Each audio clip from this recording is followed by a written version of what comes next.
اعوذ باللہ من الشیطان الرجیم بسم اللہ الرحمن الرحیم رب اشرح لی صدری ویسر لی امری واحلل عقدۃ من لسانی یفقهوا قولی ان اللہ وملائکتہ یصلون علی النبی یا ایھا الذین آمنوا صلوا علیہ وسلموا تسلیما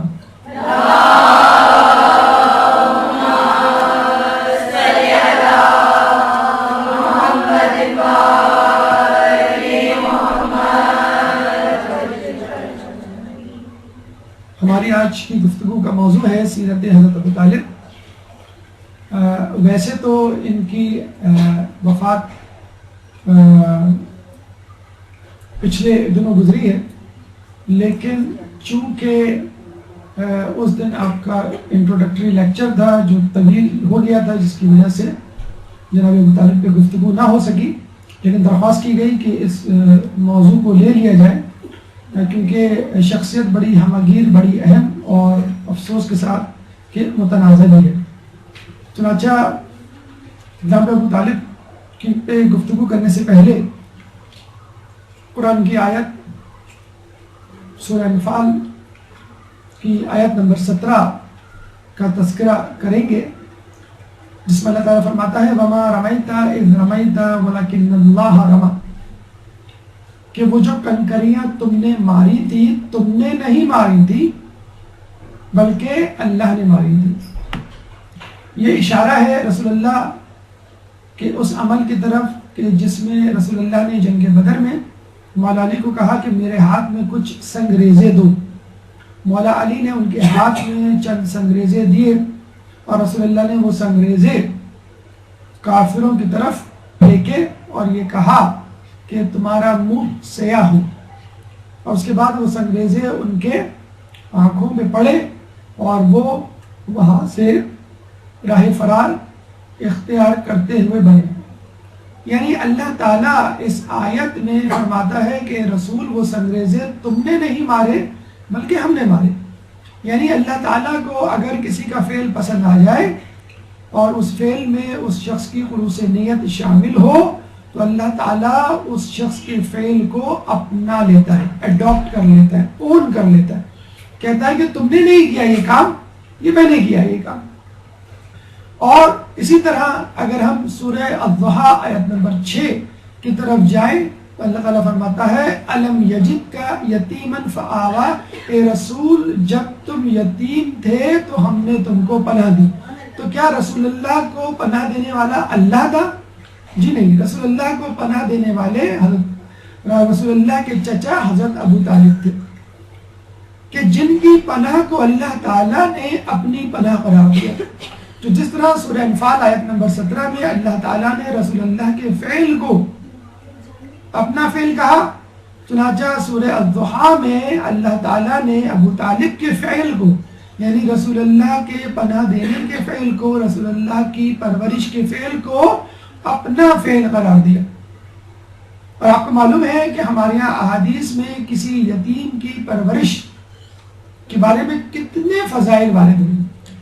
خود صحیح بخاری میں ایک حدیث میں آیا ہے کہ رسول فرماتے ہیں کہ اگر کوئی شخص کسی یتیم کی پرورش کرے گا تو وہ میرے ساتھ قیامت کے دن اس طرح ہوگا جیسے ہاتھ کی 2 انگلیاں، اور رسول اللہ نے اشارہ کر کے دکھایا۔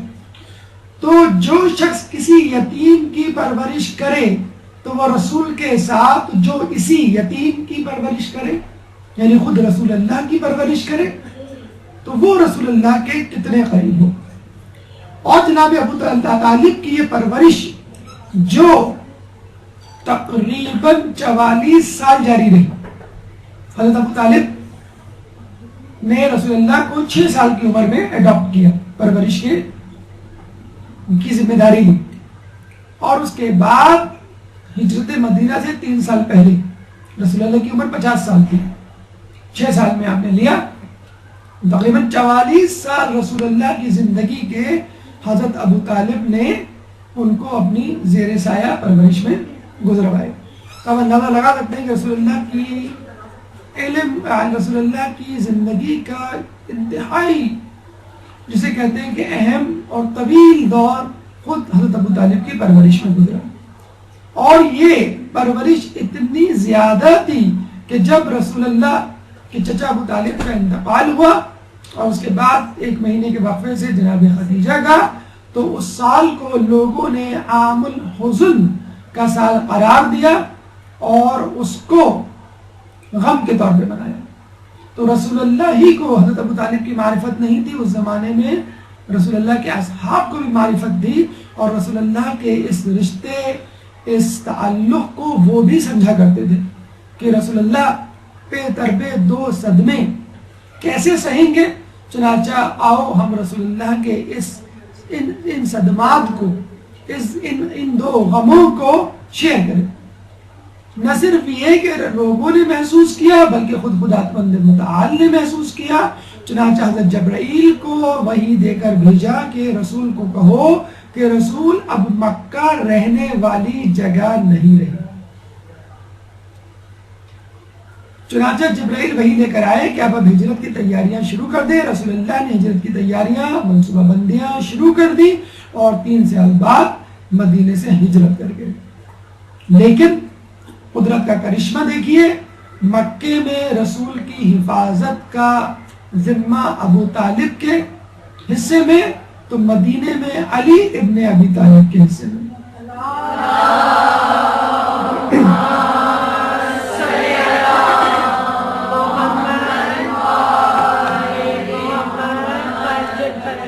مکے کی حفاظت کی یا حفاظت رسول کی سنت کو ابو طالب کے بیٹے علی نے مدینے میں زندہ رکھا۔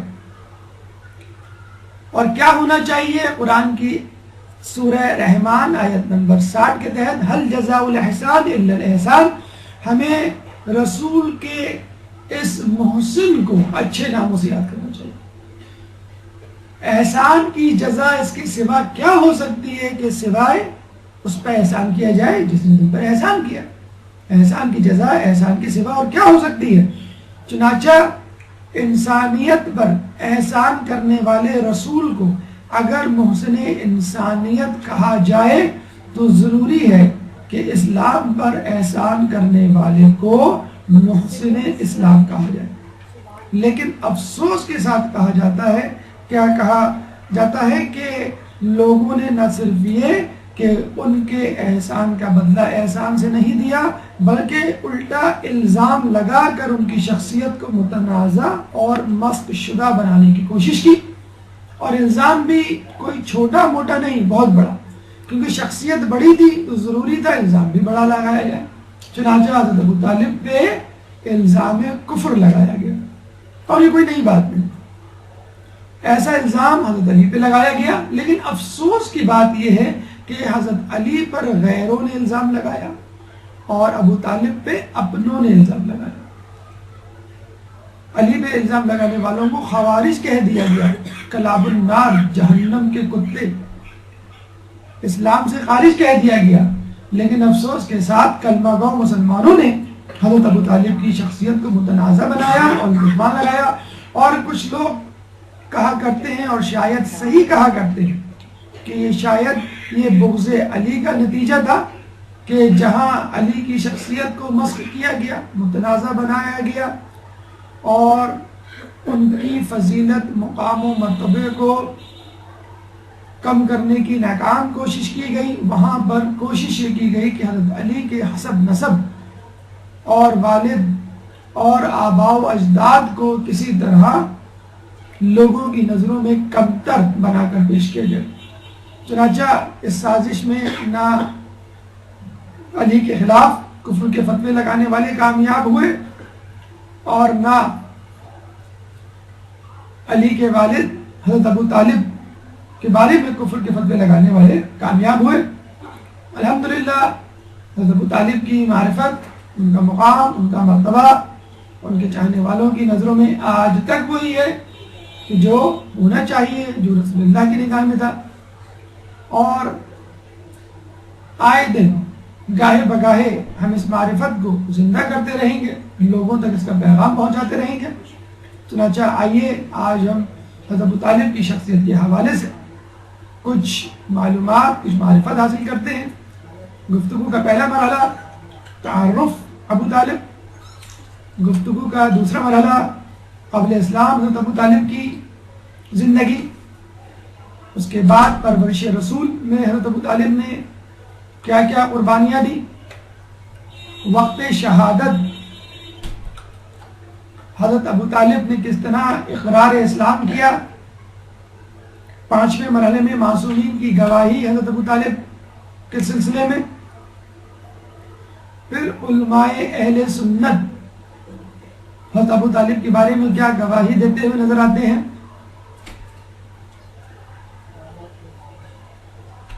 غلط روایات کا بطلان، اور سب سے آخر میں کلام آخر۔ گفتگو کا پہلا مرحلہ تعارف، ایک درود پڑھ دیں محمد والے۔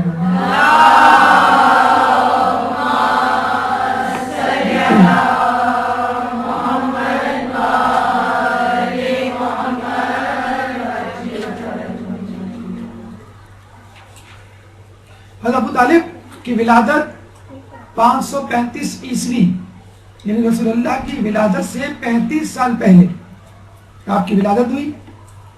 شہادت کے حوالے سے کئی تواریخ ہیں، 26 ربیع الاول جو ابھی گزری ہے کچھ دنوں پہلے، 26 رجب ایک تاریخ ہے، 15 شوال ایک تاریخ ہے، 1 ذی قعدہ ایک تاریخ ہے۔ یہاں پہ سوال پیدا ہوتا ہے کہ یہ 4 تواریخ کیوں؟ تو یہ سوال بی بی سیدہ کے حوالے سے بھی پیدا ہوتا ہے کہ ان کی شہادت بھی 2 تواریخ کے حساب سے منائی جاتی ہے، اور علماء عالم یہی کہتے ہیں کہ شاید اللہ کی مصلحت تھی کہ بی بی کا تذکرہ زیادہ سے زیادہ ہو، اور غالباً ابو طالب کے بارے میں بھی خدا کی مصلحت یہ ہو کہ اگر 4 تاریخ شہادت ہوگی تو 4 ایام میں، سال میں 4 مرتبہ ابو طالب کا تذکرہ ہوگا، ان کا غم منایا جائے گا۔ تو جب رسول کے اصحاب پورے سال ابو طالب کا غم منا سکتے ہیں تو ابو طالب کے چاہنے والے 4 دنوں میں ابو طالب کا غم کیوں نہیں منا سکتے؟ بعثت کا 10واں سال تھا کہ جب آپ کی شہادت ہوئی، اور آپ کی شہادت ہی ہجرت کے لیے اسباب میں سے ایک اہم ترین سبب بنا۔ نام عبد المناف اور عمران کے نام سے بھی مشہور ہے، کنیت ان کی ابو طالب ہے، سب سے بڑے بیٹے طالب کے حوالے سے بہت زیادہ حالات ہمیں نہیں معلوم۔ تواریخ میں آیا ہے کہ جنگ بدر میں کفاروں نے زبردستی ان کو اپنے ساتھ لے جانے کی کوشش کی کہ مسلمانوں کے خلاف لڑے، اور آپ راستے میں فرار ہو گئے۔ ان کے آخری اشعار جو ہمیں کتابوں میں ملتے ہیں ان کے ترجمے کے مطابق انہوں نے یہ کہا کہ کفار جو مجھے زبردستی لے جانا چاہتے ہیں، میں دعا کرتا ہوں کہ وہ ہار جائیں، شکست دوچار ہوں اور شرمندہ ہوں۔ اس سے اندازہ ہو سکتا ہے کہ حضرت ابو طالب کے بڑے بیٹے طالب بھی حضرت ابو طالب کے کیمپ سے تعلق رکھتے تھے اور مومن تھے۔ القاب میں سید البطحا ان کا لقب ہے، سید یعنی سردار، بطحا زمین کو کہتے ہیں، ایسی چٹیل میدان والی زمین کہ جس میں پانی کی گزرگاہ شامل ہو، کشادہ زمین کو بھی کہا جاتا ہے۔ خود مکہ مکرمہ کو بطحا کہا جاتا ہے کیونکہ مکہ مکرمہ سے آب زمزم، چائے زمزم، چشمہ زمزم گزرتا ہے، اور یہ وہاں کے سردار تھے۔ اپنے باپ حضرت عبد المطلب کے بعد سردار بنے، اور نہ صرف سردار بنے بلکہ حاجیوں کی میزبانی بھی ان کے ذمہ آئی۔ والد عبد المطلب بن ہاشم بن عبد المناف بن قصی،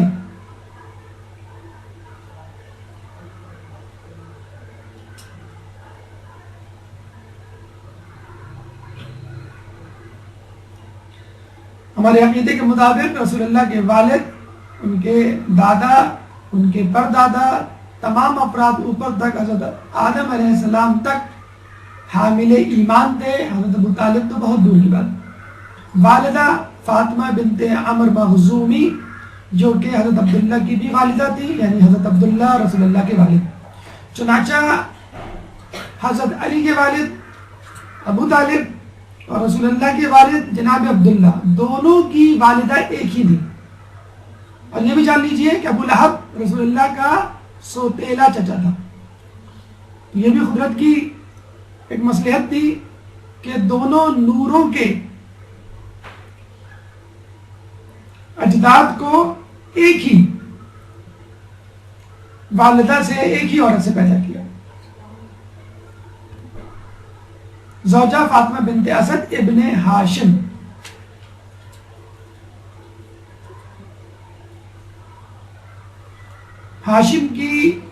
ہاشم کے دو بیٹے تھے، اسد اور عبد المطلب.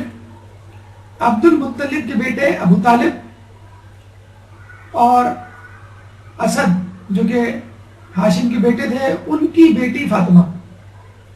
چنانچہ حضرت علی اور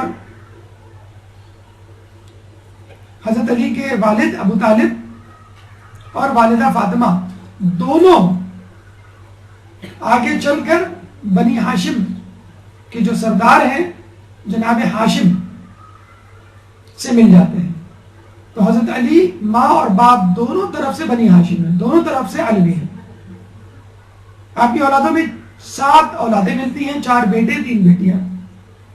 4 بیٹوں میں طالب بڑے بیٹے جن کی کنیت ابو طالب کی وجہ سے آپ مشہور ہوئے، جناب عقیل مسلم بن عقیل کے والد جو سفیر حسین کہلاتے ہیں اور کوفے میں امام حسین کی آمد سے پہلے شہید کر دیے گئے. جناب جعفر، پورا نام جعفر طیار، اور طیار ان کو اس لیے کہا جاتا ہے یعنی پرواز کرنے والا کہ جنت میں ان کو 2 پر دیے جائیں گے، کیونکہ جنگ موتا میں ان کے دونوں بازو قلم کر دیے گئے تھے. چنانچہ بازو کی شہادت خود اپنی شہادت سے پہلے دینے کی سنت بنی ہاشم میں پرانی ہے. جنگ موتا میں جناب جعفر طیار نے اپنے دونوں بازو دیے اور حضرت عباس نے کربلا میں اپنے دونوں بازو دیے. علی ابن ابی طالب کے بارے میں آپ لوگ بخوبی آگاہ ہیں. تو آپ نے دیکھا کہ تمام بیٹے اپنی حیثیت اپنی فضیلت میں یکانہ تھے.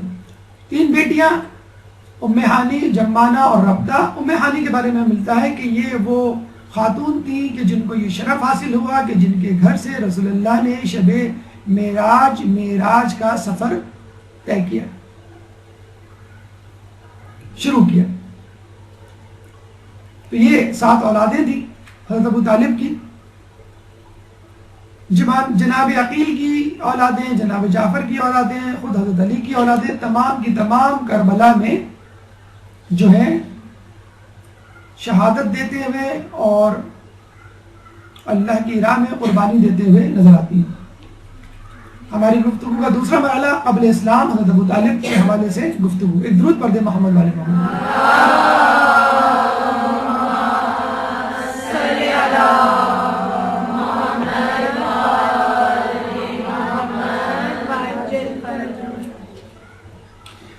اسلام سے پہلے ہمیں بہت زیادہ تفصیلات تو نہیں معلوم حضرت ابو طالب کی.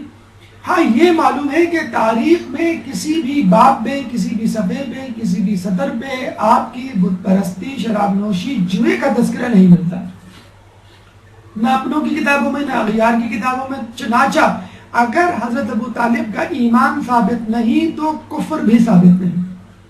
یہ بات اب ثابت ہو گئی، مسلمہ ہو گئی کہ حضرت ابو طالب کا اگر ایمان کافی ثابت نہیں تو کفر بھی کوئی ثابت نہیں کر سکتا. پیشے کے حوالے سے تاجر تھے، گندم اور عطریات پرفیومز کی تجارت کیا کرتے تھے.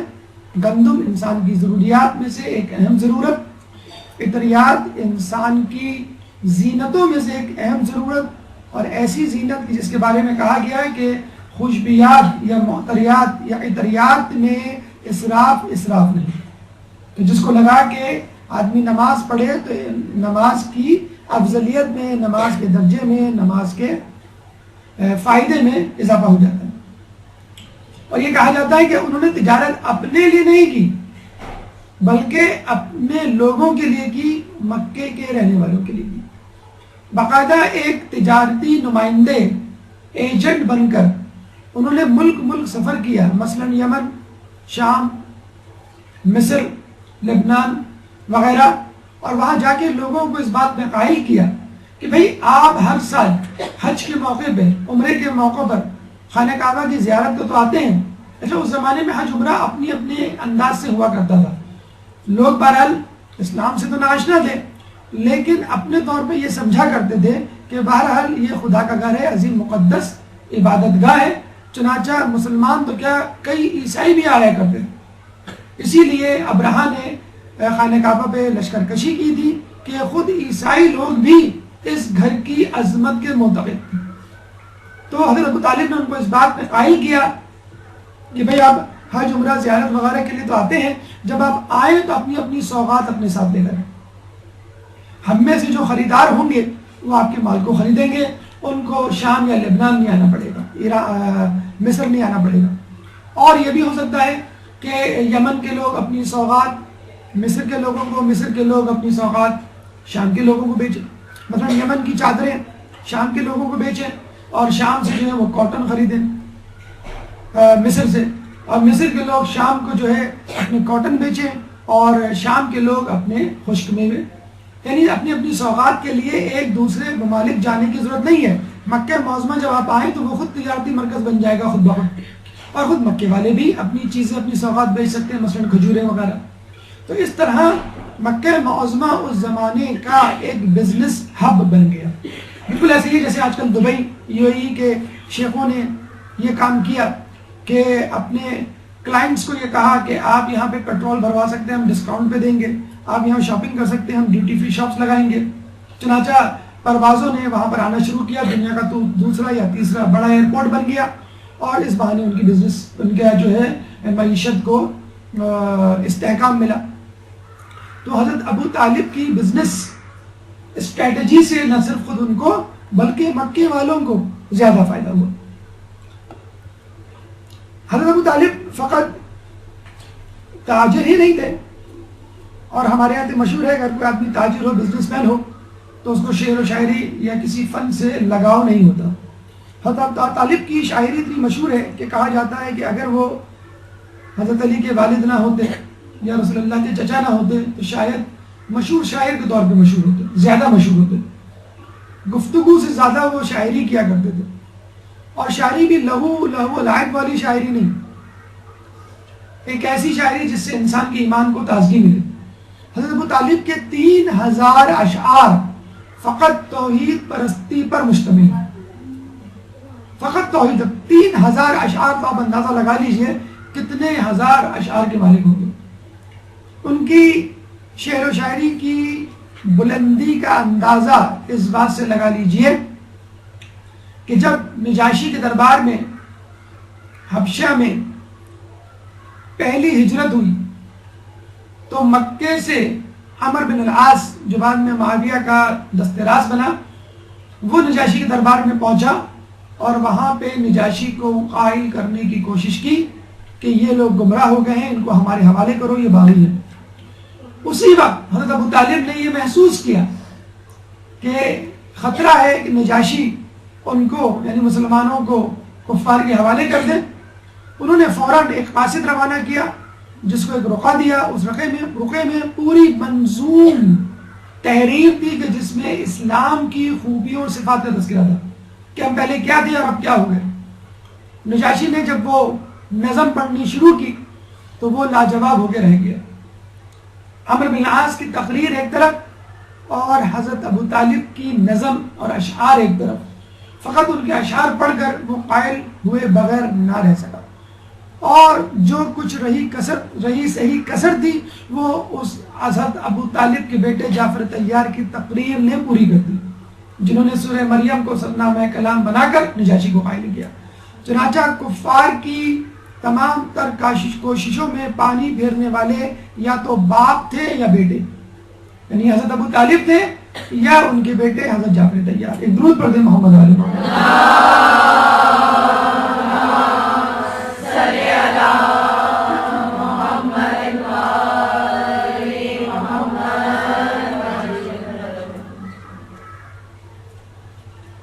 بہادر سپاہی. عموماً شعر و شاعری کا لڑائی جھگڑے سے کوئی تعلق نہیں ہوتا، لیکن جب جہاد کی بات آئے گی، جب مظلوم کو حق دلانے کی بات آئے گی تو لڑائی جھگڑا پھر جہاد کہلائے گا. بہت بہترین سپاہی، بہادر سپاہی، اتنے بہادر سپاہی کہ مکے کے ہر قبیلے کے لوگ ان کو اپنے ساتھ جنگ میں لے جانا چاہتے تھے کہ تم ہمارے ساتھ چلو، ہمارے ساتھ لڑنا مت، فقط ایک خیمے میں بیٹھے رہنا، تمہاری موجودگی اور تمہاری حمایت ہمارے لیے کافی ہے ہمارے دشمن کو پچھاڑنے کے لیے. بالکل ایسے ہی ہے کہ جیسے کسی ٹیم میں کسی مشہور پلیئر کو شامل کر دیا جائے نہ اس کو کھلایا جائے اور نہ اس سے کوئی خدمت لی جائے، فقط نام لکھ دیا جائے اپنے سامنے والے مخالف اپوننٹ پر ایک نفسیاتی تاثر چھوڑنے کے لیے۔ اور آپ نے دیکھا ہوگا فٹ بال کا میچ ہو، کرکٹ کا میچ ہو، کسی کا بھی میچ ہو، وہ مشہور پلیئر اگر کسی ٹیم میں موجود ہوتا ہے تو اس کی موجودگی کافی ہے ٹیم کو جتوانے کے لیے۔ تو حضرت ابو طالب کی موجودگی کافی ہوتی تھی۔ ہاں یہ الگ بات ہے کہ جب وہ جاتے تھے تو اس بات کا خیال رکھتے کہ میں حق پرست، حق والوں کے ساتھ ہوں جو حق پر ہوں، اور وہ شرائط لگاتے تھے دیکھو عورتوں اور بچوں پہ حملہ نہیں کرنا، ضعیفوں کو نہیں چھیڑنا، جو فرار ہو جائے ان کا پیچھا نہ کرنا، درختوں کو نقصان نہیں پہنچانا، یعنی وہ تمام شرائط جو بعد میں آگے چل کے رسول اللہ نے پیش کی اور جس کو اسلام کا مستقل حصہ بنا دیا گیا۔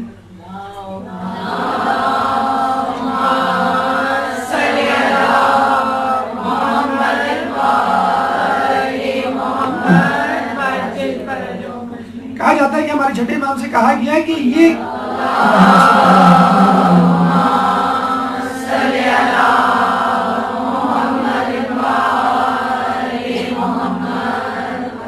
کیا بات ہے کہ ابراہیم تو نمرود کی آگ میں بے خوف و خطر کود پڑے، بے خطر کود پڑا آتش نمرود میں عشق، عقل ہے محو تماشائے لب بام ابھی۔ تو ابراہیم علیہ السلام تو فوراً کود پڑے اور موسیٰ علیہ السلام سانپوں کو دیکھ کے تھوڑا سا ڈر گئے۔ تو امام نے جواب دیا کیونکہ ابراہیم کے صلب میں ہم اہل بیت کا نور شامل تھا، تو جس کے صلب میں علی ابن ابی طالب کا نور شامل ہو وہ کیسے لمحے بھر کے لیے بھی ڈر سکتا ہے۔ تو یہ بہادری اور سپاہیانہ پن حضرت علی کے آباء و اجداد میں شروع ہی سے بدرجہ اولا موجود تھا۔ عہدے کی ہم بات کریں، یقیناً ایسا شخص جو شاعر بھی ہو، بہادر بھی ہو، لوگوں کا خدمت گزار بھی ہو، اس کو یہ پہنچتا ہے کہ وہ سردار بنے۔ چنانچہ عہدہ سقایت و رفادت حج، یعنی حاجیوں کو پانی پلانے کی ذمہ داری اور ان کی میزبانی، کھانے پلانے کا انتظام، یہ آپ کی ذمہ تھا۔ سید البطحات ہے، یعنی جو سردار ہوتا ہے اس کے ذمے حاجیوں کی نگرانی بھی ہوتا ہے، اور یہ لقب آج تک وہاں کے لوگوں نے اپنے پاس رکھا ہوا ہے، خادم الحرمین والشریفین۔ یہ الگ بات ہے، اس کے ساتھ ساتھ وہ کچھ اور بھی ہیں، یعنی خادم الحرمین والشریفین والامریکین۔ تو اس زمانے میں ایسا نہیں تھا، حقیقت میں وہ خادم الحرمین والشریفین تھے، اس لیے کہ وہ اپنے زمانے میں پیسے نہیں لیا کرتے تھے کھانے پینے کے۔ آپ مکے جائیں، سب سے قریب ترین جو زمزمہ ٹاور ہے وہاں ٹھہرے 5 دن کے لیے 12 لاکھ روپے دینے پڑیں گے، اور اندازہ لگا لیں ہم 12 لاکھ، اس جیسے 14 ٹاور بن رہے، 40 ٹاورز بنیں گے، 40 ٹاورز میں آپ اندازہ لگا لیں کتنے لوگ بیٹھیں گے، اور 12 لاکھ کے حساب سے کیا ریٹ ہوں گے۔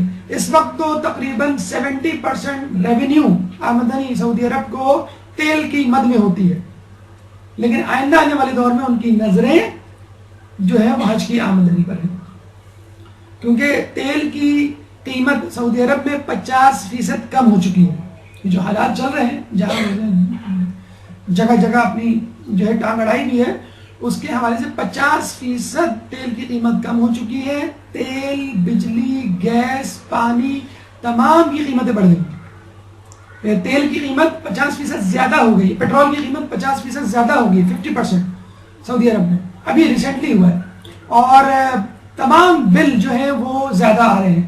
ابھی جو آنے والا دور ہے اس میں ان کو بڑی مشکلات ہیں۔ دوسری بات یہ کہ امریکہ میں جو آئل تھا ایکسپورٹ ہونا شروع ہو گیا ہے، پہلے تو وہ نکالتے تھے لیکن اپنے تک محدود کرتے تھے، اب ان کی طرف سے یہ ایمبارگو ختم ہو گیا، سیلف ایمبارگو انہوں نے لگایا تھا اپنے آپ کو سیف سائڈ کرنے کے لیے، آنے والے دنوں میں ہمیں اس کی تیل کی ضرورت پڑی، یہ نہ ہو کہ ختم ہو جائے۔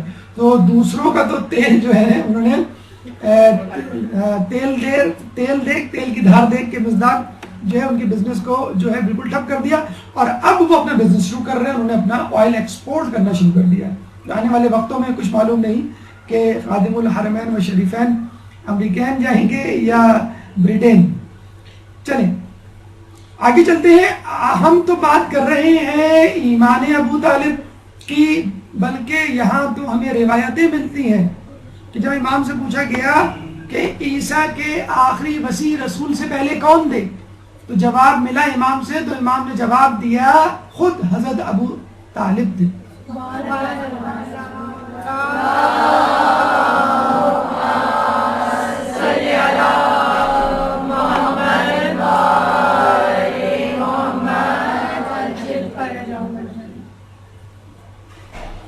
تو ایمان تو بہت دور کی بات، یہاں تو وسیع ہے. اب آئیے ہماری گفتگو کا تیسرا مرحلہ، پرورش رسول. ایک درود پڑھ دیں محمد والے محمد.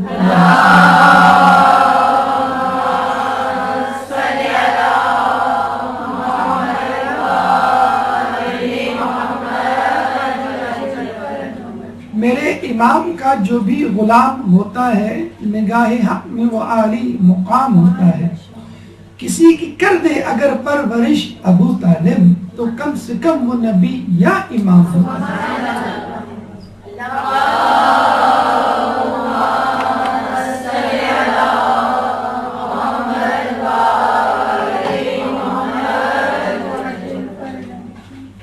پرورش ابو طالب کے حوالے سے جب حضرت عبد المطلب ابو طالب کے والد کا انتقال ہونے لگا تو انہوں نے اپنے بیٹوں کو بلایا اور لوگوں کو خصوصیت کے ساتھ تاکید کی کہ دیکھو محمد وہ بچہ ہے کہ جس کو نہ باپ کی شفقت ملی نہ ماں کا پیار.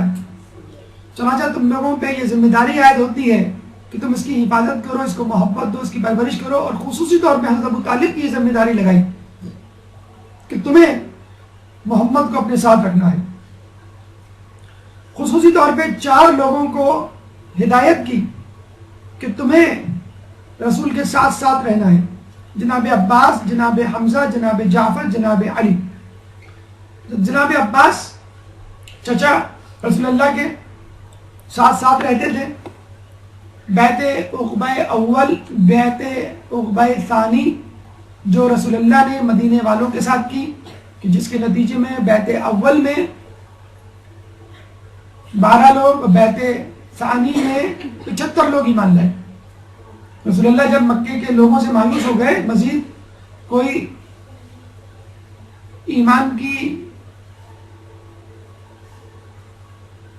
جسے کہتے ہیں کہ امید نظر نہ آئی قبول کرنے کی، تو رستے میں بیٹھ جایا کرتے تھے حاجیوں کے اور حج پہ آنے والوں کے، زیارت کرنے والوں کے، مکے کے، کعبے کے، ان کو تبلیغ کیا کرتے تھے. تو مدینے کے لوگ بھی آیا کرتے تھے.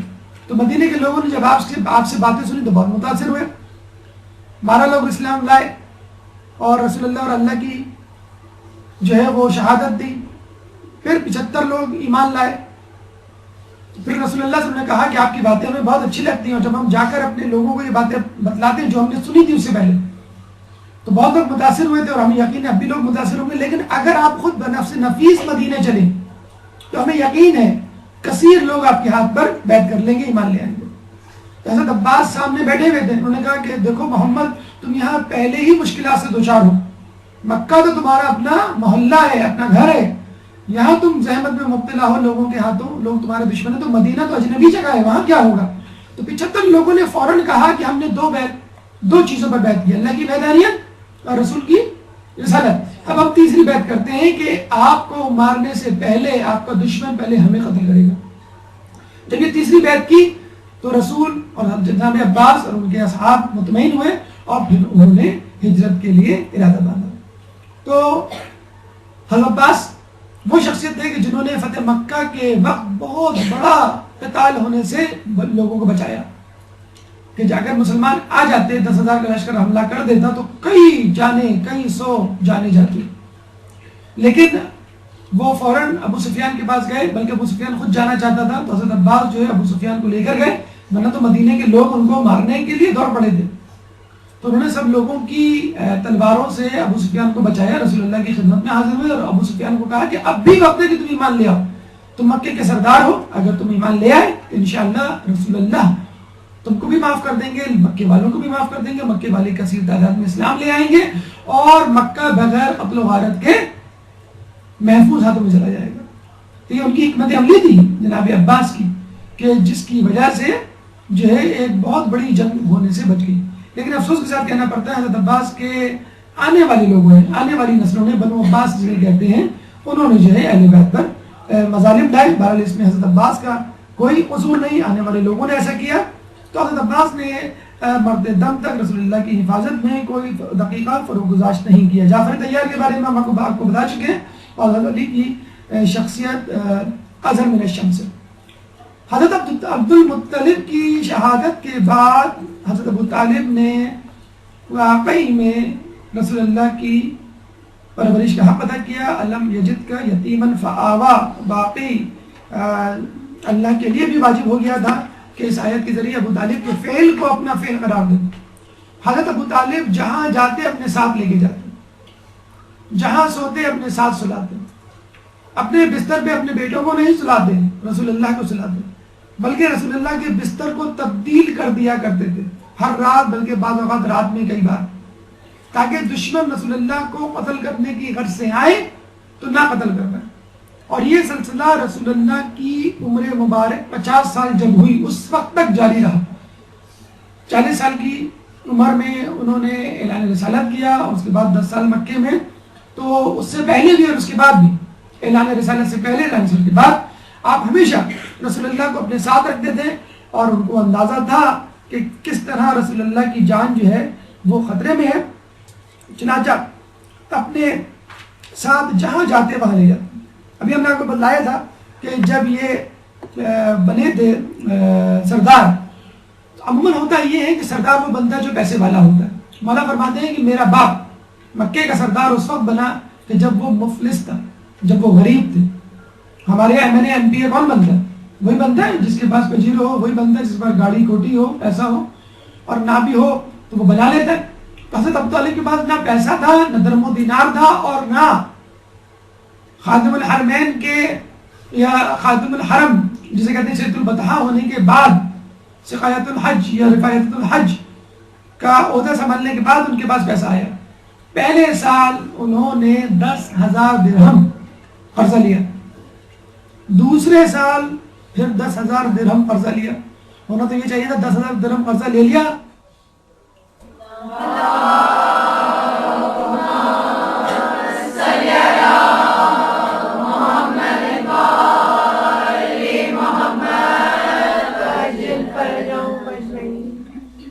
ہونا تو یہ چاہیے تھا کہ 10,000 قرضہ لیا تو اگلے سال 20,000 بنا لیتے, پھر 30, پھر 40, نہیں, دوسرے سال بھی 10,000 قرضہ لینا پڑا. اس کا مطلب کیا ہوا کہ وہ بزنس کے لیے حاجیوں کی خدمت نہیں کرتے تھے, پروفٹ نہیں لیا کرتے تھے, اس کا کوئی عوض نہیں لیا کرتے تھے. تیسرے سال پھر 10,000 درہم قرضہ لیا, چوتھے سال مزید 6,000, 16,000 تیسرے سال لیا, تو 36,000 درہم کا قرضہ ہو گیا. اس زمانے میں بہت بڑی رقم تھی. چنانچہ شام کا سفر کرنے کا ارادہ کیا, رسول اللہ کو ساتھ لیا, اور رستے میں ایک عیسائی پادری بحیرہ سے ملاقات ہوئی کہ جو کبھی اپنی خانقاہ سے نہیں نکلتا. اس زمانے میں رسول اللہ کا جب قافلہ وہاں آیا تو وہ فوراً باہر نکلا اور یہ کہا کہ جو بھی قافلہ آیا اس کو بلاؤ, میں اس کی دعوت کرنا چاہتا ہوں. لوگ بڑے حیران ہوئے کہ آپ تو کبھی اپنے حجرے سے, اپنی خانقاہ سے باہر نہیں نکلتے, یہ کون اتنے اہم لوگ ہیں؟ کیونکہ بحیرہ اس زمانے میں ایسے ہی تھا, نعوذ باللہ, جو سمجھیے جیسے رسول اس زمانے میں ان کا نبی. تو بحیرہ نے کہا کہ نہیں, میں بڑی اہم شخصیت کو اس قافلے میں دیکھ رہا ہوں. میں نے دیکھا کہ جہاں جہاں یہ قافلہ جاتا وہاں وہاں بادل سایہ کرتا ہوا جاتا.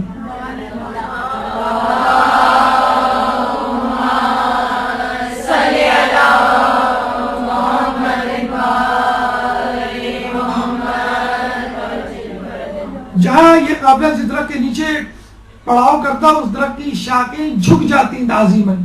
تو یقیناً یہاں پہ ان کے ساتھ کوئی ایسی شخصیت موجود ہے جو کہ نبی ہے. مگر میں دعوت کرنا چاہتا ہوں, ان سب کو بلاؤ. سب آ گئے دعوت پہ. تو بحیرہ نے کہا کہ کیا سب آ گئے؟ انہوں نے کہا کہ نہیں, میرے خیال میں کوئی ایک شخصیت نہیں آئی. ہاں, ایک بچہ نہیں آیا.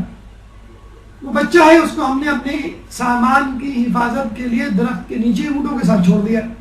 اس نے کہا نہیں, اسی بچے کو تو لاؤ. یعنی اس بچے کے لیے دعوت کی ہے میں نے. اس بچے کو لایا گیا رسول اللہ کو, اور کہا گیا, رسول اللہ سے کہا کہ تم لات و عزا کی قسم کھاؤ کہ تم میرے سوال کا جواب دو گے. لات و عزا ان کے بت تھے.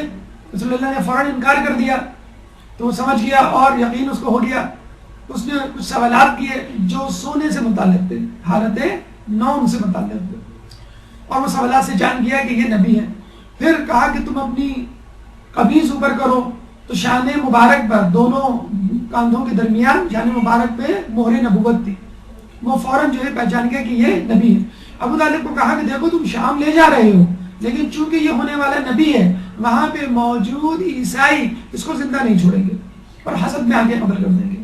چنانچہ ضروری ہے اگر تم اس کی جان کی حفاظت چاہتے ہو تو واپس لے جاؤ. حضرت ابو طالب 36,000 درہم کے مقروض تھے. اتنا خرچہ وہ کر چکے تھے، یہ بھی قرض میں جاتا، لیکن ان کو رسول اللہ کی جان عزیز تھی. فوراً واپس ہوئے اور رسول اللہ کو بحفاظت مکے واپس لے آئے. تو حضرت ابو طالب رسول اللہ کو اپنے ساتھ رکھتے، اپنے وطن میں بھی کچھ دیر کے لیے بھی رسول اللہ آنکھوں سے اوجھل ہو جاتے تو فوراً گھبرا کے باہر نکل آتے.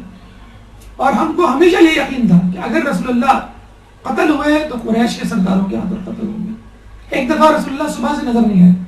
بنی ہاشم کے نوجوانوں کو ساتھ لیا اور یہ کہا کہ جاؤ تم بنی ہاشم کے جو قریش کے سردار ہیں ان کے ساتھ ایک ایک کر کے بیٹھ جاؤ اور اپنی آستینوں میں خنجر چھپا لو. اگر میں محمد کو ڈھونڈنے جا رہا ہوں، اگر میں واپس آیا اور تم محمد کو میرے ساتھ نہ پاؤ تو ابو جہل کو قتل کر دینا، جو اس زمانے میں ان کا سردار ہوا کرتا تھا. چنانچہ آپ ڈھونڈنے کے نکلے تو صفا کے مقام پہ کوئی صفا پر رسول اللہ نظر آئے. بڑے خوشی ان کو ساتھ لے کر آئے. جب حرم میں داخل ہوئے تو انہوں نے اشارہ کیا نوجوانان بنی ہاشم کو. انہوں نے اپنے آستینوں سے خنجر نکالے. اس وقت بآواز بلند ابو طالب نے سرداران قریش کو مخاطب ہو کے کہا کہ دیکھو آج محمد مجھے نظر نہیں آئے، چنانچہ میں نے سمجھا تم لوگوں نے اسے قتل کر دیا. چنانچہ میں ڈھونڈنے نکلا اور ان کو میں نے اشارہ کر دیا تھا کہ اگر میرے ساتھ محمد کو نہ پاؤ تو اپنے سردار کو قتل کر دینا، قریش کے سرداروں کو جن میں ابو جہل سب سے بڑا تھا. تو اگر آئندہ تم نے کوئی ایسی بات سوچی، سازش کرنے کی کوشش کی تو یاد رکھنا کہ میں تمہارا کیا انجام کروں گا. اور آپ نے دیکھا، آپ نے سنا حضرت ابو طالب کی شہادت کے بعد کس طرح رسول اللہ کے قتل کے منصوبے بنائے گئے. ہجرت کی جو رات تھی وہ دراصل رسول اللہ کے قتل کی سازش کی رات تھی. اسی رات رسول اللہ کو قتل کرنے کا بہانہ بنایا گیا، سازش بنائی گئی تھی. اور قریش کے تمام لوگوں کو، قریش کے تمام سرداروں کو یہ ذمہ داری سونپی دی گئی تھی کہ تمہیں رسول اللہ کے قتل میں شریک ہونا ہے تاکہ قصاص کسی ایک قبیلے سے طلب نہ کیا جا سکے اور کوئی قبیلہ بھی بنی ہاشم کا ساتھ نہ دے قصاص لینے میں. تو حضرت ابو طالب نے فوراً یہ بدلا دیا کہ دیکھو اگر تم نے رسول کی طرف، میرے بھتیجے کی طرف، محمد کی طرف آنکھ اٹھا کر بھی دیکھا تو تمہاری خیر نہیں. اچھا یہ بھی مان لیجئے، یہ بھی دیکھ لیجئے کہ کیا ابو طالب مکے والوں کے دشمن تھے؟ ان کی نیز تو نابودی چاہتے تھے، ان کی شکست ہار چاہتے تھے، ان کا نقصان چاہتے تھے، یا خود رسول اللہ نہیں، ایسا نہیں، وہ ان کی فلاح چاہتے تھے دنیا میں بھی اور آخرت میں بھی، اور پوری کوشش کرتے تھے اگر دنیاوی اعتبار سے کوئی فائدہ دے سکے تو دیا کرتے تھے، اور اگر آخرت کے اعتبار سے فائدہ دیں تو دیا کرتے تھے. چنانچہ مکے میں کافی عرصے سے ایک دفعہ بارش نہ ہوئی، لوگ قحط سے مرنے لگے، تو حضرت ابو طالب رسول اللہ کو لے کر آئے اور آسمان کی طرف نگاہ بلند کر کے رسول اللہ کے وسیلے سے دعا مانگی. اور جب دعا مانگی تو بارش ہوئی، اور ایسی بارش ہوئی کہ پورا مکہ جل تھل ہو گیا. اس کا خوبصورت منظر آپ آئی ہوئی فلم محمد میں دیکھ سکتے ہیں، جو کہ ایران کی طرف سے بنی ہے اور بہت خوبصورت مووی ہے اور سب سے مہنگی مووی اس وقت ایران کی اس کو کہا جاتا ہے. اور انہوں نے بنائی ہے جنہوں نے آسمانی بچے بنائی تھی، جس نے 9 آسکر ایوارڈ جیتے تھے ایک زمانے میں. خود محمد کی مووی کو بھی آسکر ایوارڈ کے لیے نومینیٹ کیا جا رہا ہے. امریکہ، کینیڈا وغیرہ میں چل چکی ہے. انگلینڈ اور دیگر یورپی ممالک میں اس میں پابندی لگائی ہے سعودی عرب کی طرف سے کہ اس مووی کو نہ دکھایا جائے. بہرحال ایک متنازع مووی ہے، لیکن متنازع مووی ان کے اعتبار سے، ہمارے اعتبار سے نہیں.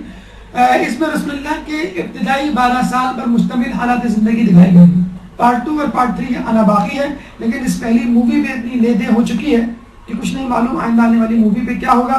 لیکن سینیمیٹوگرافی کے حوالے سے اور ٹیکنالوجی کے حوالے سے جو کہ مووی کے ٹریلرز موجود ہیں، بہت خوبصورت، جسے کہتے ہیں کہ ابتدائی زندگی کو فلمایا گیا ہے. تو رسول اللہ اور خود بنی ہاشم کے لوگ پوری کوشش کیا کرتے تھے، جیسے ہم نے آپ کو بتایا تجارت کے حوالے سے کس طرح انہوں نے ملک دورہ کیا اور کہا کہ مکے آ کر اب تجارت کریں تاکہ مکے والوں کو فائدہ ہو. تو انہوں نے پوری کوشش کی، لیکن مکے والے نہیں مانے. ان کی سرداری جو ہے وہ خطرے میں پڑ گئی تھی. بنو امیہ ویسے ہی گھات لگائے بیٹھا تھا کہ سید البطحاء یا خانہ کعبہ کی جو میزبانی ہے ان کے ذمہ آ گئی ہے، اور اگر رسول اللہ نبی ہو گئے، ہم نے ان کو نبی تسلیم کر لیا تو ہمیشہ کے لیے چھٹی ہو گئی ہماری، آئندہ کے لیے بھی میزبانی ہمارے ہاتھ سے گئی۔ اور بنو امیہ کوئی سعادت مندی، برکت، نیکی، ثواب کی خاطر تو میزبانی نہیں چاہتے تھے، وہ وہی میزبانی چاہتے تھے جو آج کل ہو رہی ہے، یعنی پروفٹ کے لیے، 2 پیسے کے لیے اور فائدے کے لیے۔ اور یہ کہا بھی جاتا ہے کہ ایک زمانے میں ابو طالب سے پہلے، حضرت عبد المطلب سے بھی پہلے، کہ جب دونوں میں ایک جھگڑا شروع ہوا خانہ کعبہ کی میزبانی کے حوالے سے، تو طے یہ پایا کہ 1 سال بنی ہاشم میزبانی کریں گے اور دوسرے سال بنو امیہ۔ اور اتفاق کی بات یہ ہے کہ جب بنی ہاشم کی باری آتی تو خوب میزبانی ہوتی، خوب اچھی طرح انتظام کیا جاتا، خوب کھلایا پلایا جاتا، لوگوں کو کوئی شکایت نہیں۔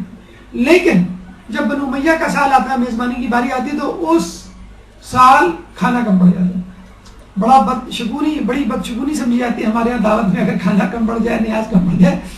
خیر اچھا بھی سمجھا جاتا ہے کہ ماشاءاللہ لوگ ہی اتنے آئے کہ نیاز کم پڑ گئی، لیکن ان کے ہاں بڑی بری بد انتظامی جسے کہتے ہیں صورتحال دیکھنے میں آتی تھی، اور کھانا کم پڑ جاتا تھا، لوگ ہمیشہ شکوے شکایت لے کے جاتے تھے، تو اس سے وہ اور نالا ہوا کرتے تھے۔ اور جب نبی آ گئے، بلکہ آپ نے یہ سنا بھی ہوگا، ابو جہل سے کسی نے پوچھا رسول اللہ کی صفات گنوا کر کہ کیا یہ نبی کہلانے کے قابل نہیں؟ تو ہم نے کہا بالکل، میرے حساب سے تو نبی ہے یہ۔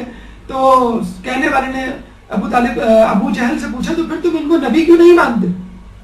تو ابو جہل نے کہا کہ بنی ہاشم اور ہمارا قبیلہ تمام اعتبار سے، تمام جہتوں سے ایک جیسا ہے، تو پھر نبی بنی ہاشم سے کیوں آیا؟ بس یہ ان کو زعم تھا، یہ ان کو قلق تھا کہ نبی بنی ہاشم سے کیوں آیا، ہمارے حوالے سے کیوں نہیں آیا۔ تو رسول اللہ کے وسیلے سے بارش پہلے بھی ہوئی، پھر اس کے بعد ابن عباس کے حوالے سے واقعہ ملتا ہے کہ خلیفہ دویم نے ابن عباس کو لا کر ان کے وسیلے سے رسول اللہ کی بارگاہ میں دعا کی تھی کہ پہلے ان کے چچا کے حوالے سے ہم دعا کیا کرتے تھے، اب ان کے بیٹے ابن عباس کے وسیلے سے دعا کر رہے ہیں اور بارش ہو جایا کرتی تھی۔ بس یہ تھے ابو طالب۔ جب حضرت ابو طالب کا آخری وقت آیا تو پہلے وہ روایت سن لیجیے جو ہمارے یہاں ہے۔ ہمارے اعتبار سے جب حضرت ابو طالب کی رحلت کا وقت آیا، جو کہ خود ان کی کتاب سیرت ابن ہشام میں موجود ہے یہ واقعہ، تو رسول اللہ موجود تھے سامنے، اور انہوں نے کہا کہ چچا وہ کلمہ پڑھ دیجئے، وہ بات دہرا دیجئے اپنی زبان سے جو میں نے آپ کو کہی تھی۔ تو حضرت ابو طالب نے کلمہ شہادت پڑھ دیا، اللہ کی وحدانیت اور رسول اللہ کی رسالت کا۔ رسول اللہ بہت خوش ہوئے، بلکہ انہوں نے اپنی زبان ہلائی، لب ہلائے کہ ابن عباس نے اپنا کان ان کے قریب لے جا کے سنا، اور خوشی خوشی یہ کہا کہ رسول اللہ انہوں نے وہ بات کہہ دی جو آپ کہنا چاہتے تھے، جو آپ کہلوانا چاہتے تھے۔ رسول اللہ نے اللہ کا شکر ادا کیا کہ اللہ نے آپ کو توفیق دی کہ آپ نے اس کی وحدانیت کا اقرار کیا۔ لیکن دشمنوں نے اس حدیث میں تھوڑی سی ٹیمپرنگ کی، تبدیلی کی، اور یہ کہا کہ جب حضرت ابو طالب کچھ کہنے کا ارادہ رکھتے تھے تو اس وقت ابو جہل بھی موجود تھا۔ اس نے کہا ابو طالب کو، اے ابو طالب کیا تم عبد المطلب کے مذہب پہ نام نہیں مرو گے؟ یعنی نعوذ باللہ ان کی نظر میں عبد المطلب بھی کافر تھے۔ تو انہوں نے کہا کہ ہاں میں حضرت عبد المطلب کے مذہب پہ مر رہا ہوں۔ تو اگر ان کے مذہب پہ بھی مرے تو ہمارے حساب سے صحیح مرے، ایمان پہ مرے، ایمان پہ ان کا جو ہے وہ اختتام ہوا۔ حضرت عبد المطلب بھی حضرت ابو طالب کی طرح جو ہے صاحب ایمان تھے۔ تو لوگوں نے یہ بات پھیلا دی کہ ان کا جب انتقال ہوا تو انہوں نے جو ہے یہ کہنا پسند کیا اور دنیا سے اس طرح جانا پسند کیا کہ میں آخری وقت میں جو ہوں لوگوں کے ڈر سے یا اپنے بھتیجے کے ڈر سے اسلام کیوں قبول کروں، میں اب بھی اسی مذہب پہ رہوں گا جو پہلے تھا۔ تو ہمارے اعتبار سے پہلے بھی وہ اسلام پر تھے، آخر میں بھی اسلام پہ تھے۔ ہاں علی الاعلان اسلام کا اظہار وہ اپنے مرتے وقت کیا۔ انگوٹھی پہ ان کا نقش موجود تھا، رضیت باللہ ربا و ابن اخی محمد نبیا بے ابن علی وسیا، کہ میں راضی ہوں کہ اللہ میرا رب ہے اور میرے بھائی کا بیٹا محمد میرا نبی ہے اور میرا بیٹا علی وسی ہے۔ یہ ان کی انگوٹھی پہ نقش تھا۔ تو اس سے بھی اندازہ ہو جانا چاہیے کہ آدمی انگوٹھی پہ وہی نقش کرواتا ہے کہ جو اس کا عقیدہ ہوتا ہے، بلکہ انگوٹھی پہ نقش دراصل اس زمانے میں اسٹیمپ کی حیثیت رکھتا تھا۔ لوگ اگر کبھی خط لکھتے تھے تو اپنی انگوٹھی سے دستخط کیا کرتے تھے، وہی ان کی جو ہے وہ ایک مہر ہوا کرتے تھے۔ تو یہ وقت شہادت ان کی وصیت تھی، اور اس سے پہلے بھی وہ کہا کرتے تھے کہ اے بنی ہاشم محمد کی تصدیق کرو، ان کی اطاعت کرو تاکہ ہدایت اور نجات پاؤ. یعنی اپنے لوگوں کو یہ کہہ رہے ہیں کہ رسول کی اطاعت کرو تاکہ تم ہدایت پاؤ. ہدایت کون سی؟ آخرت کی ہدایت. اور اس سے پہلے بھی کہا کرتے تھے کہ اے قریش کے لوگوں، تم رسول اللہ کی بات مانو کہ وہ سب سے بڑھ کر امانت دار یعنی امین، اور سب سے بڑھ کر راست گو یعنی صادق ہیں. یہ ان کا آخری وقت، انگوٹھی کا نقش اور وقت شہادت، ان کی گواہی اللہ کی وحدانیت کے حوالے سے، رسول کی رسالت کے حوالے سے، اور اس کے بعد معصومین کی گواہی خود ابو طالب کے بارے میں. لیکن ایک 5 منٹ کے وقفے کے بعد ایک درود پڑھ دیں محمد علیہ محمد.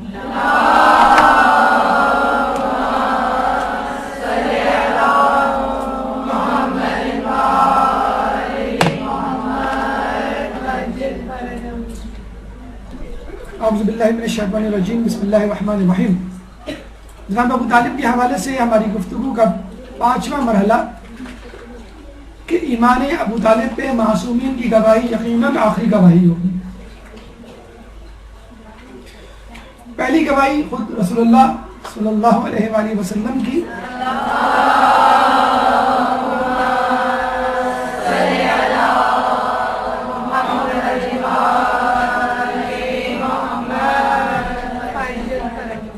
رسول نے فرمایا کہ 4 لوگوں کی خصوصی شفاعت کی اجازت میں نے اپنے رب سے لی ہے، اور وہ ہیں میری ماں، میرا باپ، میرے چچا اور رضاعی بھائی.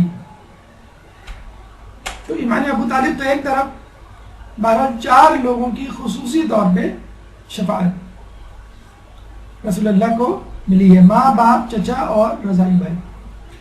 مولا علی اپنے والد محترم کے بارے میں کیا فرماتے ہیں؟ اچھا، یہ ان کا تبصرہ یا روایت ذاتی نہیں ہے، بحیثیت امام ہے. آپ فرماتے ہیں کہ قیامت کے دن ابو طالب کا نور اپنی چمک سے دوسرے نوروں کو مات کر دے گا سوائے 5 اشخاص کے: محمد، علی، فاطمہ، حسن، حسین.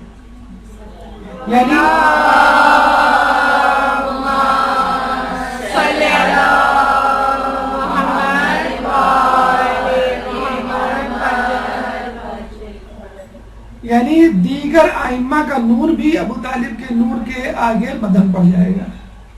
اور کیوں نہ ہو، کیونکہ خود ابو طالب رسول اللہ کے پالنے والے، جس نے انسانیت پر احسان کیا اس کا کیا درجہ ہوگا، اور جس نے محسن انسان پر احسان کیا اس کا کیا درجہ ہوگا. پھر آپ فرماتے ہیں، اب ظاہر سی بات ہے یہاں پہ ایک سوال پیدا ہوتا ہے، اگر ایسا تھا تو نزاع ایمان ابو طالب کی بنیاد کیسے پڑی، یہ تنازع شروع کیسے ہوا؟ تو مولا فرماتے ہیں کہ خدا کی قسم ابو طالب مسلم اور مومن تھے، وہ بنی ہاشم کے ساتھ قریش کی دشمنی کے پیش نظر اپنے ایمان کو پوشیدہ رکھتے تھے.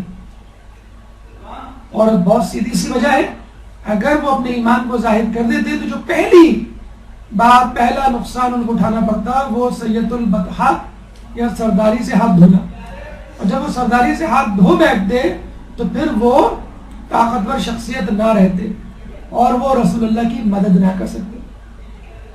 چنانچہ ظاہری طور پہ اپنے آپ کو کافر ثابت کیا، ظاہر کیا، لیکن اندرونی طور پہ وہ مومن، جس کا تذکرہ بھی آگے آئے گا کہ اگر وہ کافر ہوتے تو پھر حضرت علی کو خصوصی طور پہ کیوں کہتے، اور دیگر افراد کو کیوں کہتے کہ تم رسول اللہ کے ساتھ نماز پڑھو، رسول اللہ کی مدد کرو.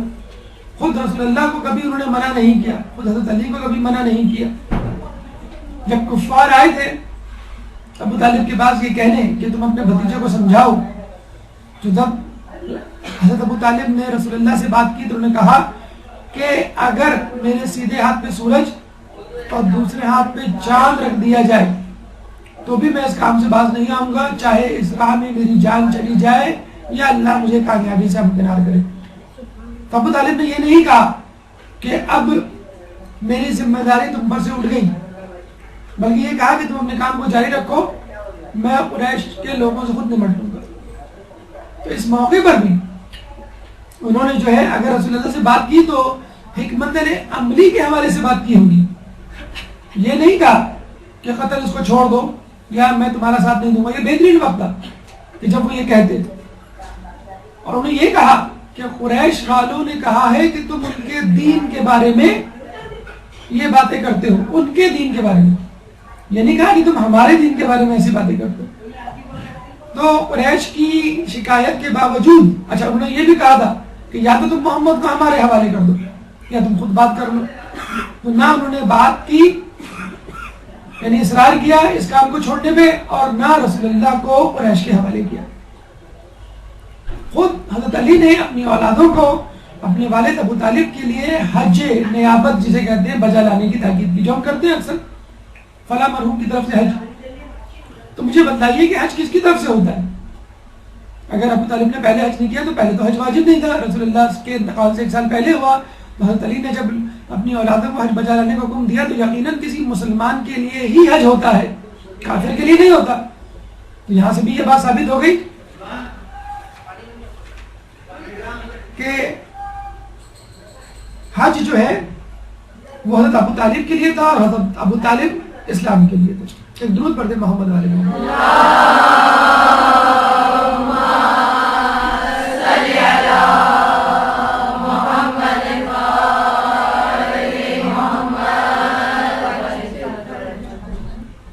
ہمارے چوتھے امام امام سجاد علیہ السلام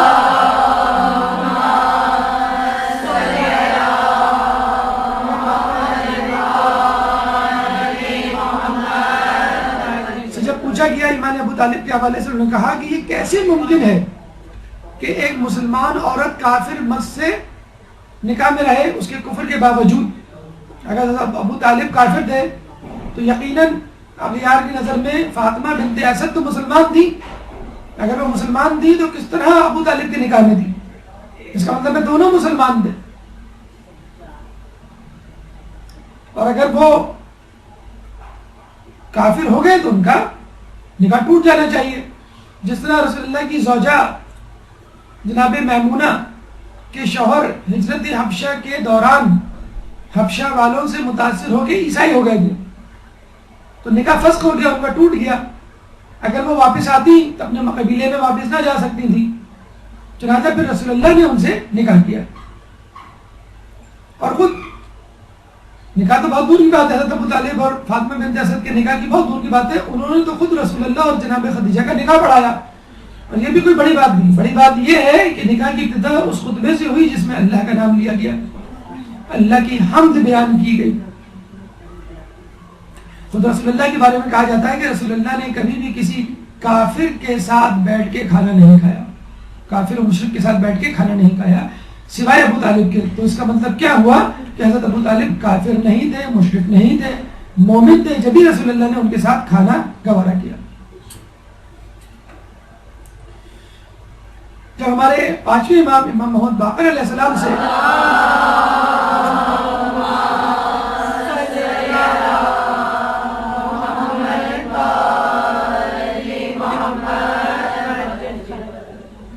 اب جناب ابو طالب کے حوالے سے پوچھا گیا تو آپ نے کہا کہ ابو طالب کا ایمان اور آج کے لوگوں کا ایمان دوسرے پلڑے میں، ابو طالب کا ایمان ایک پلڑے میں اور آج کے لوگوں کا ایمان دوسرے پلڑے میں رکھا جائے تو ابو طالب کا ایمان بھاری ہوگا۔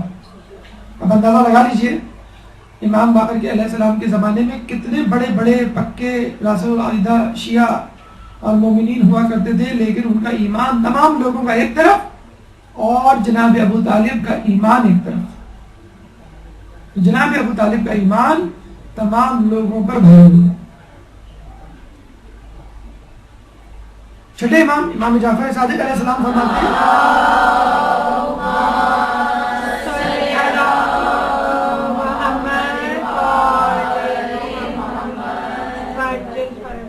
ابو طالب کا ایمان مثل اصحاب کہف تھا، چنانچہ ان کو دگنا اجر دیا جائے گا. اب یہ بات کہ اگر ان کے بت پرستی کے قصے نہیں تو ان کو نمازوں کے قصے کیوں نہیں ملتے؟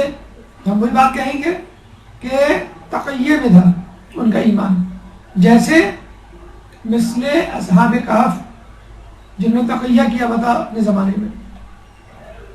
تو اگر کوئی تقیہ کرے اور اپنے دل کے ایمان کو ظاہر نہ کرے، اس میں کوئی حرج نہیں، ایسا پہلے بھی ہو چکا ہے اور اس کی اجازت اسلام نے دی ہے. 8ویں امام امام موسیٰ رضا علیہ السلام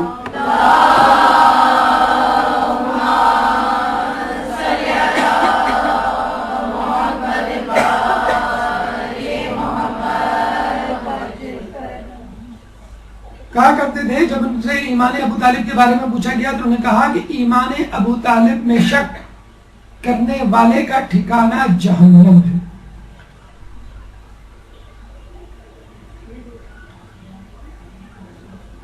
ہمارے 11ویں امام جن کی ولادت ابھی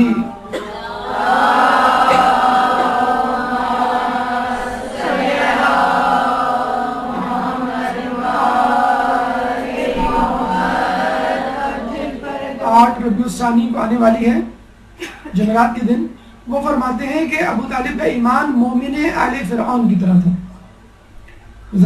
فرعون کے دربار میں جو مومن ان کا وزیر ایک تھا کہ جس کے بارے میں کہا جاتا ہے کہ اس نے اپنے ایمان کو چھپایا ہوا تھا، تقیہ میں تھا، اور کسی طرح اس کی زبان سے کبھی خدا کا کلمہ یا نام نکل گیا تو پھر بادشاہ کو شک ہوا اور اس نے ان کو شہید کروا دیا.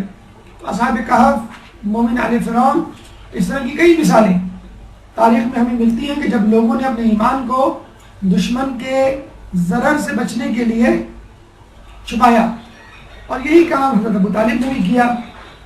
لیکن کبھی بھی ان کو بت پرستی، شراب، جوئے اور دیگر محرمات میں نہیں دیکھا کسی نے.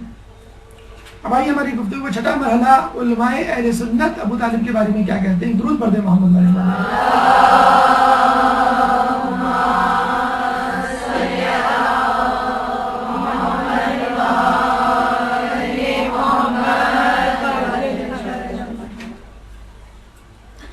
علامہ برزنجی عالم اہل سنت اپنی کتاب ضیاء العالمین، جو کہ فقط انہوں نے ایمان ابو طالب کے لیے وقف کی ہے،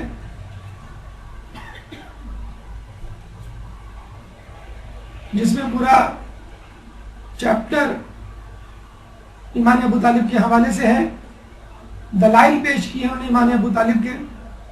اس کے بعد امام احمد فرماتے ہیں کہ ابو طالب سے کینہ کفر کا ارتکاب، کفر کے ارتکاب کے برابر ہے. یعنی کینہ بھی رکھنا، ان کے بارے میں کوئی دشمنی والی بات دل میں رکھنا.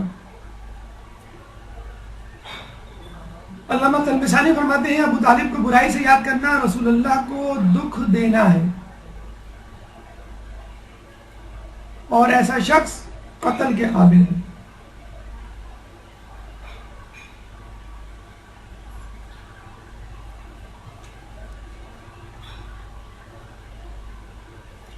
علماء اہل سنت میں ایک کثیر تعداد، خود یوٹیوب پہ جناب طاہر القادری کی کلپ موجود ہے، آپ چاہیں تو اس کو دیکھ لیجئے. کئی علماء اہل سنت کے ریفرنسز، حوالہ جات اس میں موجود ہیں. تاریخی کتابوں میں سیرت ابن ہشام سر فہرست ہے کہ جس میں حضرت ابو طالب کے ایمان کے بارے میں واقعات موجود ہیں. ایک غلط روایات، بلکہ چند غلط روایات کے بارے میں وضاحت جو ضروری ہے، حضرت ابو طالب کے حوالے سے بھی ملتی ہے. صحیح بخاری کے ایک حدیث کے مطابق جہنم میں کم ترین عذاب ابو طالب کو دیا جائے گا، نعوذ باللہ، کہ جس میں ان کو آگ کی جوتیاں پہنائی جائیں گی جن کی تپش سے ان کا دماغ ابل پڑے گا، نعوذ باللہ نعوذ باللہ. تو یہ اور کسی نے پوچھا بھی تھا رسول اللہ سے کہ آپ تو جنت میں ہوں گے اور آپ کی چچا ابو طالب جہنم میں، تو انہوں نے کہا کہ کم از کم وہ شیاطین کے ہمسائے نہیں ہوں گے اور سانپ اور بچھی ان کو نہیں کاٹیں گے کم از کم، اور جو کم سے کم عذاب دیا جائے گا وہ آگ کی جوتیوں کا عذاب ہے. یہ ایک من گھڑت روایت ہے جس کے بارے میں ہمارے پاس روایت دلائل موجود ہیں. پہلی وجہ تو یہ حدیث مرسل ہے، یعنی اس کا راوی نامعلوم ہے. اور راوی کون ہے؟ واحد راوی ہے، حبیب ابن ابی ثابت، جو کہ سقہ بھی نہیں، یعنی جھوٹا سچا نہیں ہے، اپنی روایتوں میں سچا نہیں ہے. نمبر 3، ابن عباس سے جو روایت کی ہے حبیب ابن ابی ثابت نے، ابن عباس کی بہت ساری روایات ہیں خود حضرت ابو طالب کے ایمان پر دلالت کرتے ہوئے، تو وہ اتنی ساری روایات فقط ایک راوی کی روایت سے کیسے غلط ثابت ہو جائیں گی؟ تو نامعلوم راوی ہے اور راوی بھی ثقہ نہیں ہے، جس میں ایک اور راوی آیا ہے، اور دیگر روایات جو ابن عباس سے مروی ہیں وہ اس سے ٹکراتی ہیں، اس لیے یہ روایت غلط ہے. قرآن کی ایک آیت سورہ توبہ کی آیت نمبر 113 جو غلط طریقے سے حضرت ابو طالب کے حوالے سے منسوب کی جاتی ہے وہ کیا ہے؟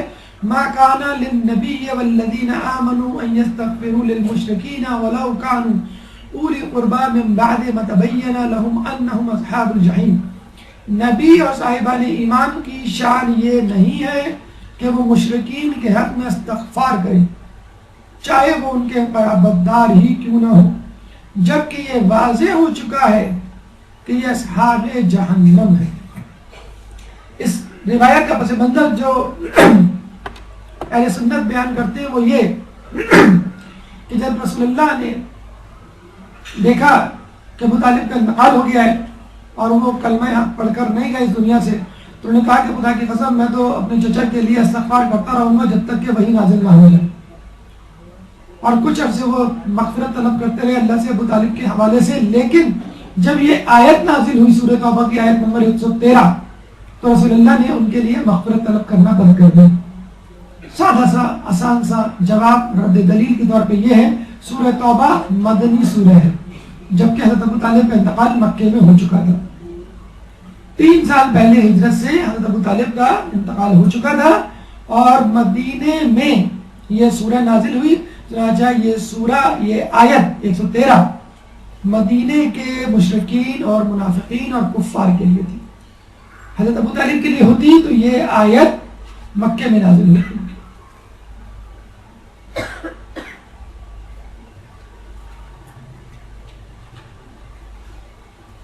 تو یہ حدیث اور یہ روایت دونوں اپنے دور پہ غلط منسوخ کی گئی ہیں. حدیث تو ہے ہی غلط اور یہ آیت مدینے کے مشرکین اور کفار کے لیے بھی. آخر میں ہمارے چھٹے امام امام جعفر صادق علیہ السلام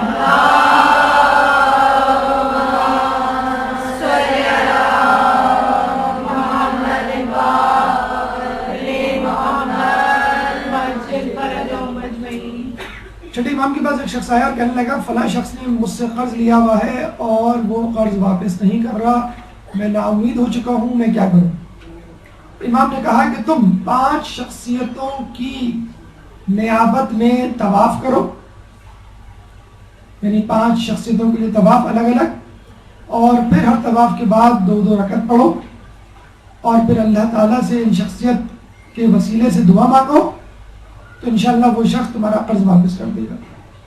اچھا وہ شخص بھی موجود تھا اس وقت حج کے موقع پہ وہاں پر. چنانچہ اس شخص نے طواف کیا اور ہر طواف کے بعد 2 رکعت نماز پڑھی اور جو 5 شخصیات امام نے بتائی تھی ان سے ان کو منسوب کیا، یعنی حضرت عبد المطلب، ابو طالب، عبداللہ، فاطمہ بنت اسد، آمنہ بنت وہب، یعنی رسول اللہ کے دادا، رسول اللہ کے چچا، رسول اللہ کے والد،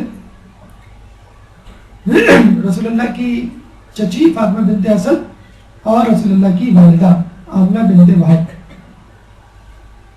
ان 5 شخصیت کے حوالے سے.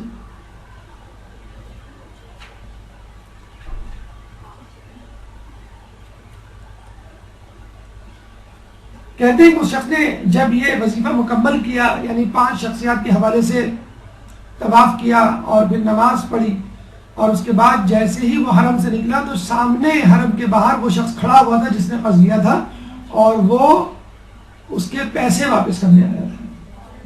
تو اگر کسی نے آپ کا قرض دبایا ہوا ہے تو آپ جائیں مکے وہاں پر، اور یہ ہوا ہے جب ہم گئے تھے حج پہ تو وہاں پہ مولانا صاحب نے ہمیں قصہ سنایا اور کہا اس بہانے اس طریقے سے کئی لوگوں کے قرض واپس ہوئے، لیکن افسوس کے ساتھ کسی نے واپس ہماری خبر نہ لی یعنی جنہوں نے طریقہ بتایا تھا کراچی میں آپ کسی سے فلیٹ خالی کروائیں تو 1,00,000 2 لاکھ تو لے گا، یا قرض واپس کروائیں تو کچھ تو وہ پرسنٹیج لے گا.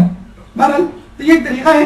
اور آخر میں طولانی گفتگو سے بچنے کے لیے آخری جملہ کہ ابو طالب کے فضائل کے لیے کافی ہے کہ وہ علی کے بھی باپ تھے. وآخر دعوانا الحمدللہ.